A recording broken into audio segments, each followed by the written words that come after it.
दोस्तों, आज हमारी दुनिया जिस चीज की मदद से बेहद ही आसानी से ट्रैवल कर रही है वो है टायर। जी हाँ, इसमें कोई शक नहीं कि टायर का इन्वेंशन हमारे लिए किसी चमत्कार से कम नहीं है। टायर की मदद से ही हम मिनटों में एक जगह से दूसरी जगह आसानी से चले जाते हैं। गाड़ी छोटी हो या बड़ी, सभी में टायर एक इम्पोर्टेंट रोल निभाते हैं। सोचिए, अगर गाड़ी में टायर ही ना लगे तो फिर क्या होगा? जी हाँ, गाड़ी ही नहीं बढ़ पाएगी। बिल्कुल सही सोचा आपने। तो उसे चलाना तो बिल्कुल ही दूभर हो जाएगा, और चलाना तो दूर की बात है, हिला भी नहीं पाएंगे। क्यों? सही कहा ना मैंने। लेकिन दोस्तों, क्या आप जानते हैं कि आखिरकार फैक्ट्री में टायर कैसे बनाए जाते हैं? अगर नहीं तो आज की इस वीडियो में हम आपको बताएंगे कि रोड पर तेजी से दौड़ने के लिए एक टायर को कितने प्रोसेस से होकर गुजरना पड़ता है। चलो यार, देख लेते हैं कैसे बनते हैं टायर। चलिए वीडियो शुरू करते हैं। दोस्तों, सबसे पहले बात करते हैं टायर बनाने के लिए उपयोग में आने वाले नेचुरल रबड़ के बारे में, कि आखिर ये रबड़ बनता कैसे है और ये हमें किस तरीके से मिलते हैं। तो हम आपको बता दें कि नेचुरल रबड़ हमें पेड़ों से मिलता है। रबड़ के पेड़ों पर कट लगाकर उसके तने पर एक कटोरे जैसे आकार का बर्तन लगाया जाता है, जिसमें पेड़ से निकलने वाले दूध बूंद बूंद करके इकट्ठा होता है। इसके बाद इस दूध जैसे लैक्टम पदार्थ को एक बर्तन में इकट्ठा किया जाता है और प्रोसेसिंग यूनिट में ले जाकर इसमें एसिड जैसे केमिकल्स मिलाए जाते हैं, जिसके बाद ये रबड़ जमने लगता है और इससे मॉइस्चर खत्म होने लगता है। पर जो मॉइस्चर बच जाता है उसे सूखने के लिए एक निश्चित तापमान पर रख दिया जाता है और फिर इसे गर्म किया जाता है और फिर इसे प्रोसेसिंग मशीन में रखकर चादर के तरीके का आकार दिया जाता है, जिसके बाद रबड़ की शीट तैयार हो जाती है। लैक्टस से बने इस रबड़ से ही रबड़ के अलग अलग तरीके के प्रोडक्ट्स तैयार किए जाते हैं। अब इस रबड़ की शीट से टायर, ट्यूब और भी अलग अलग तरह के रबड़ के उत्पाद बनाए जाते हैं। तो अब हमने जान लिया कि किस तरीके से रबड़ तैयार किया जाता है। अब इस रबड़ का इस्तेमाल टायर बनाने में किस तरीके से किया जाता है ये भी जान लेते हैं। इसका इस्तेमाल टायर को अच्छे और मजबूत बनाने के लिए किया जाता है। आपको बता दें कि टायर बनाने में नेचुरल और सिंथेटिक दोनों तरह के रबड़ का इस्तेमाल किया जाता है। वैसे रबड़ बनाने की प्रोसेस रबड़ अभी तक सफेद रंग का होता है, लेकिन जब इसे टायर बनाने के लिए इस्तेमाल किया जाता है तो इसका कलर काले रंग का होता है। आखिर ऐसा कैसे होता है यार? पेड़ से निकाला सफेद और जब बन के निकला प्रोडक्ट तो काला। तो टायर बनाने वाले रबड़ में हम काले रंग का पदार्थ मिलाते हैं, जिससे इसका व्हाइट कलर काले रंग में बदल जाता है और फिर इसे तैयार किया जाता है टायर। जी हाँ, फैक्ट्री में जाने के बाद टायर बनाने का सबसे पहला प्रोसेस कार्बन ब्लैक को टायर से मिलाने का होता है। कार्बन ब्लैक एक खास और मुलायम पाउडर होता है, जिसे रॉ ऑयल या नेचुरल गैस के साथ कॉमन क्वांटिटी में ऑक्सीजन के साथ जलाया जाता है, जिससे बहुत ज्यादा धुआं पैदा होता है और साथ ही बड़ी क्वांटिटी में बढ़िया कालिक पैदा होती है। साथ ही टायर में सल्फर और अदर केमिकल्स का भी इस्तेमाल किया जाता है। बहुत सारे खास केमिकल्स को जब रबड़ के साथ मिलाया जाता है और फिर गर्म किया जाता है तो एक टायर में कम घर्षण, कम माइलेज जैसी खूबियां आती हैं, और उनमें से कुछ केमिकल्स का काम रबड़ को लचीला रखना होता है जब उन टायर को शेप दिया जा रहा होता है, जबकि दूसरे केमिकल्स धूप में पैराबैगनी रेडिएशन से रबड़ को हर हाल में सेफ रखते हैं। उसके बाद टायर बनाने वाली मशीन में एक पाइप जैसे ड्रम वाले मशीन के चारों ओर चादर वाले टायर से तैयार पतली पतली शीट को उस पाइप जैसे ड्रम पर रखा जाता है, जहां रबर की परतों को लपेटकर एक टायर को बनाने का प्रोसेस शुरू किया जाता है। टायर बनाने के प्रोसेस में सबसे पहला step raw rubber, carbon black, sulphur और कुछ खास चीजों को मिक्स किया जाता है। रबड़ तैयार होने के बाद इससे टायर बनाने वाली मशीन में भेज दिया जाता है, जहां एक मशीन टायर बनाने के लिए रबड़ की पतली पतली शीट्स के रूप में तैयार करती है। अब इस पतली पतली टायर शीट्स को ग्रीन टायर कहा जाता है। ग्रीन टायर बनने के बाद इसे अच्छा और परफेक्ट शेप देने के लिए एक डायल के शेप वाले मशीन में रखा जाता है। डायल में रखते समय टायर पूरी तरह गोल होकर एक गुब्बारे की तरह रूप ले लेता है, जिसको डायल में गोल करने के बाद उस गुब्बारे नुमा रबर में गर्म स्टीम को पंप किया जाता है, जिससे गुब्बारा जैसा टायर डायल में एक परफेक्ट टायर की शेप में ढल जाता है। टायर का परफेक्ट शेप लेने के बाद टायर को ठंडा करने के लिए रख दिया जाता है। टायर के ठंडा होने के बाद टायर को जांच के लिए भेज दिया जाता है। फैक्ट्री के स्टाफ हर एक टायर की अच्छी तरह से टेस्ट करते हैं और साथ ही टायर के साइड वॉल और इंटीरियर में बुलबुले को चेक किया जाता है। उसके बाद टायर को अगले टेस्ट के लिए एक पहिए जैसे मशीन पर रखा जाता है जिसे टेस्ट व्हील कहते हैं। टेस्ट व्हील सेंसर से टायर की स्टेबिलिटी को चेक और मेजर किया जाता है और देखा जाता है कि टायर एक सीधी डायरेक्शन में चलता भी है या फिर नहीं।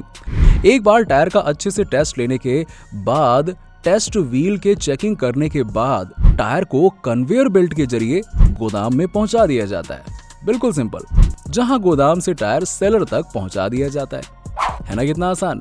नहीं, बहुत कठिन है ये सारी प्रोसेस। तो दोस्तों, हमने देख लिया कि टायर मशीन से आखिरकार बनते कैसे हैं। अब सवाल ये उठता है कि टायर बनाने का आइडिया सबसे पहले किसके दिमाग में आया होगा? किसने इसे इजाद किया? चलिए अब टायर के इतिहास को भी जान लेते हैं, है ना? दोस्तों, टायर शब्द को फ्रेंच वर्ड टायरर से लिया गया है जिसका मतलब होता है खींचना। ये तो आप जानते ही होंगे कि हवा से भरे लचीले टायरों के इन्वेंशन से पहले लकड़ी के पहियों पर रखे चमड़े या फिर ये लोहे के बेल्ट की मदद से बनाए जाते थे, जिनका खास तौर पर इस्तेमाल घोड़ा गाड़ी या बैलगाड़ी को चलाने के लिए किया जाता था। पुराने जमाने में इस तरह के टायर बनाने में एक विल राइट नाम का आर्किटेक्ट था जिसे टायर बनाने के लिए काफी फेमस माना जाता था। फिर साल 1800 में चार्ल्स मैकिन्टोश ने रबर बनाने के लिए अमेज़न के जंगल में पेड़ों के छाल से रबर बनाने का एक्सपेरिमेंट किया। वो रबर बनाने में तो सफल हो गए, लेकिन अफसोस उनकी ये रबर मौसम की मार नहीं झेल पाई। इसके बाद 1839 में चार्ल्स गुडियर ने सल्फर को जोड़कर वेल्केनाइज रबर की खोज की। ये रबर बाकी अभी तक की बनी या बनाई गई रबर में से सबसे ज्यादा इलास्टिक वाली और मजबूत थी। इसमें इतनी इलास्टिसिटी थी कि इसे साइकिल के कुशन टायर के रूप में आसानी से इस्तेमाल किया जा सकता था। यानी उस समय इस रबर को सिर्फ साइकिल के व्हील पर लपेट दिया जाता था, लेकिन अभी भी इस रबर में हवा भरना बिल्कुल संभव नहीं था। फिर 1845 में सबसे पहले हवा से भरे टायर का इन्वेंशन किया गया। ये invention Scottish inventor Robert Williamson ने अपने नाम दर्ज कराया था। रॉबर्ट विलियम थॉमसन द्वारा डिजाइन किए गए टायर के एक चमड़े के कवर के अंदर कई पतली पतली पाइप लगाई गई थी। ये पाइप चलते वक्त घर्षण के दौरान होने वाले करंट को अब्सॉर्ब करने का काम करती थी, लेकिन डिजाइन में खामियां होने के कारण इस डिजाइन के टायर का प्रोडक्शन नहीं किया गया। इसके बाद 1888 में आयरलैंड से जॉन बॉयड ने हवा से भरे टायर का इन्वेंशन किया।